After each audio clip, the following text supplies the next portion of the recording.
It's the time to get down.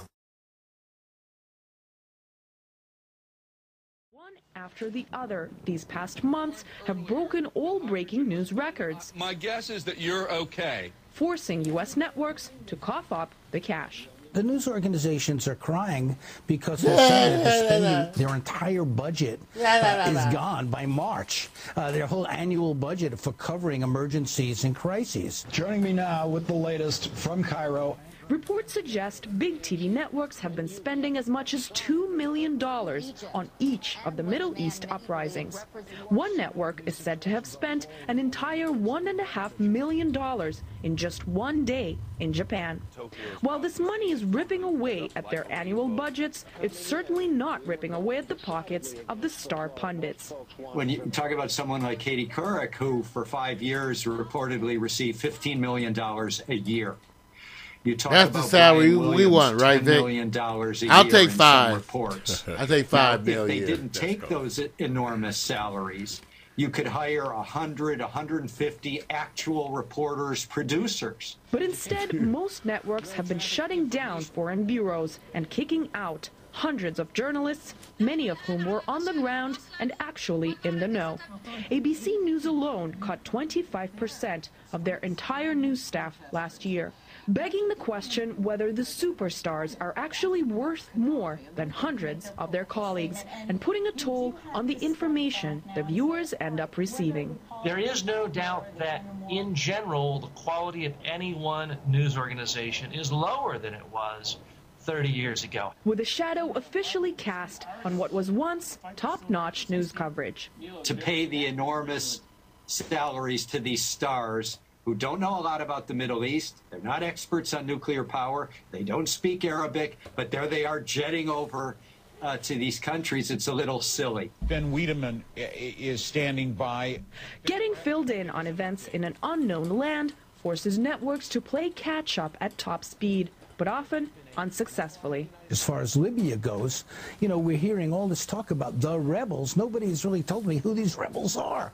They don't seem to know. Though CNN got to enjoy the highest ratings since Obama's inauguration after several months of dying viewership, Fox, for one, has been caught cheating yet again, placing Shibuya Eggman, a local nightclub, on one map with Japan's nuclear reactors, as well as going so far as to call New York's Times Square with a Lion King ad Cairo's Tahrir Square in its news coverage. In fear of being outcompeted by others, TV networks have to be there or be square. The wrong square, that is. And while this method certainly saves a buck or two, it can't cover up the fact that crews jet in for disaster, jet back home when the worst is over, leaving viewers in the dark about what leads up to and what happens after the chaos. Anastasia Shurkina, RT, New York. See, as you can see, everybody's not enamored by our news, huh? Well, and okay, I'm gonna say this. Where do you think? I think there's two different sides of the world. I think there's the world of the traditional media broadcast journalists who do things effectually in a vacuum of what they call overriding high cost to trail down and then have their best positioning because they're still a business. Media is still fueled by business. On the ground, That's right. The young movers are going to say, look, we're not going to dilute the content. That's right. We're just going to bring you the content as is. I don't know if you can ever compete with that. So I don't feel good about anyone losing their jobs because they're saying, hey, look, we're siding with a certain story or element. I still think it's the money at hand. And I still say, at the end of the day, I think the people who basically say, you know, the cell phone age aligned with the video and the camera will speak enough for tell a lot of people the pictures and the story. We won't need the wraparound with 7 guys or women in a room 3 hours before the broadcast, making sure everything's politically correct. It's going to be disseminated the best way they get. Well, that's what's the difference with internet news, right, Vic? It's pure. Yeah. It's unedited. Yeah. It's from very much underpaid reporters. There you go. These are people who, and they don't. There's not a lot of stuff around it. They show you what happened. Right.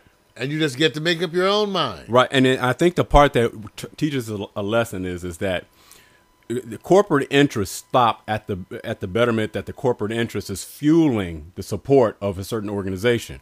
If you turn around and say, look at the BP thing, and you say, wow, let's take them to task. I said, you only took them to task to a certain part in a level that dealt with, let's correct a situation where people lost their companies, their businesses or whatever. I said, but in the back end of it, the way back, the deep end, you couldn't even infiltrate them to get the goods. Oh, right. You really couldn't. Right. That's why, and they never You end never up could. paying. Never That's did. why they never pay. So they never really pay. They like 140 million. They said paid on the whole spill up in Alaska. Right, because you would They unravel. haven't really paid. They just fight in court. Well, see, what's going to happen is, like you said earlier, you said BP is really an operation of the U.S. And it's That's a right. We're cooperative. the deep pocket. Right. We're a partner with them. So if you unravel BP, you're going to unravel Chevron, Shell, Arco, not them being guilty of what has happened in that tragedy in the Gulf, but there are certain business principles and practices they're all similar with. One just happens to contain more volume of ownership. Whether it's across the Atlantic or not, there's some business practices in oil, you know, they are working this like they own it. Oh, yeah, they do. Yeah. And they're trying to figure out how they can sell you air. Well, you know, I'm buying some. Everything can be made to a commodity. When you think about it, they did that with water. That's right. Power. They sure did. Okay. Yeah. Internet access. So air could be it too. Oh, man. All right. Well, speaking, so we need some superheroes. Oh, boy. Well, I'm looking around. That leads you to my next story, which is another one of the other shit stories. All right. Well, you know, with all these superhero movies coming out of Hollywood, it's really affecting people all over the world. Right. As it turns out, in recent times, they've had 5 superheroes show up in different cities in Russia. Okay, I can't wait to hear 5 different. I can't wait to hear the rest. In March, they had several young men who were patrolling the streets late at night, dressed in black with green letter M on their chests. Well, supposedly the M is from a man who calls himself Mstitelь, which is Russian for Avenger. Oh. Okay. And they recorded a video message and posted it up on YouTube. Okay. What happened to Spider-Man? And one of the people who posted said it was because people got afraid when they saw him. And let me tell you one of the quotes from the video. He says, well, this is in this video. He says, some people got frightened when they saw me. Others just laughed. So I decided to announce my true intentions. This is from the Avenger. I made up my mind to place myself on the side of law and order.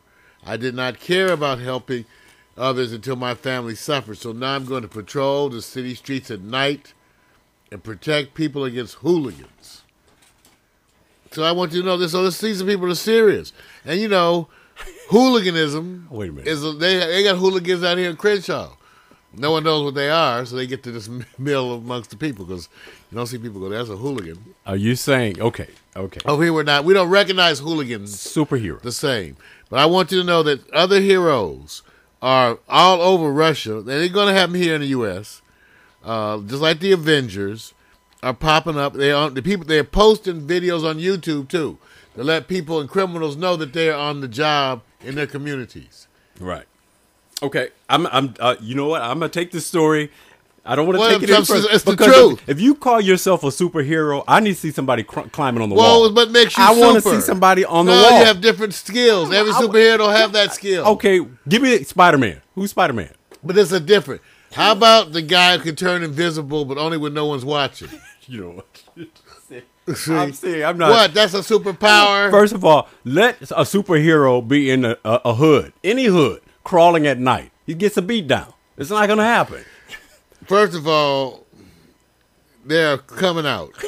Wait a minute. They're going to have some superheroes in the ghetto.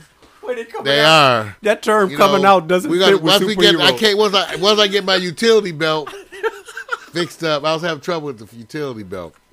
You know, you got to carry all that stuff. But just to say, superheroes are coming. Why are you so anti with the superhero? I'm a dude. First of all, you take it. Oh, man, come on, Vic. You don't believe? You're not a believer? I want to know who sat at the table and said, you know, we're the superheroes. And then just to put on an M on their chest. And that's it. They were out to fight crime. Okay. I'm going to let the story die. I have to, man. Because this will take up too much of my conscious brain and time. Oh, man. Y'all don't believe. I'm telling you, go take a look. Russian television is going on in Russia. All right. All over the place. And they coming to here to Compton.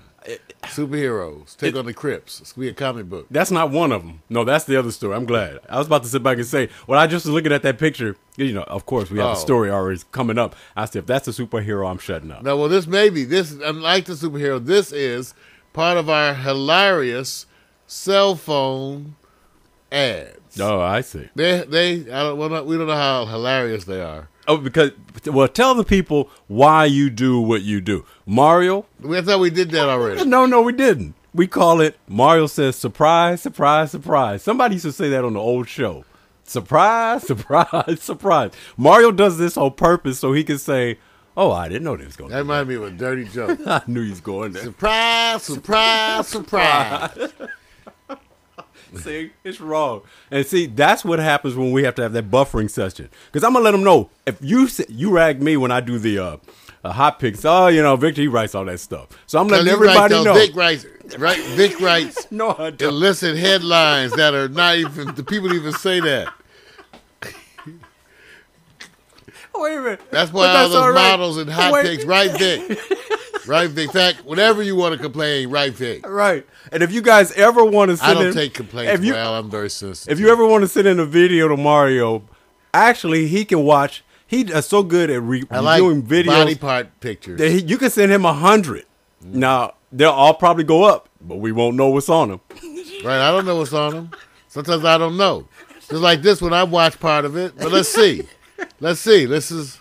If it was Pornhub, he would have seen the whole thing. The Roman theatre at St. Albans looked like this. Designed in such a way that from the very back of the auditorium, you could clearly hear a whisper from the center of the stage. Standing here today in that same theatre, a British Telecom cellnet phone will carry your whisper to your bank manager, your office, your brother in Australia, in fact, to any one of 500 million telephone subscribers throughout the world. An amazing example of British Telecom technology. Putting Britain ahead of the world, in touch with the world, British Telecom and its people. The power behind the button.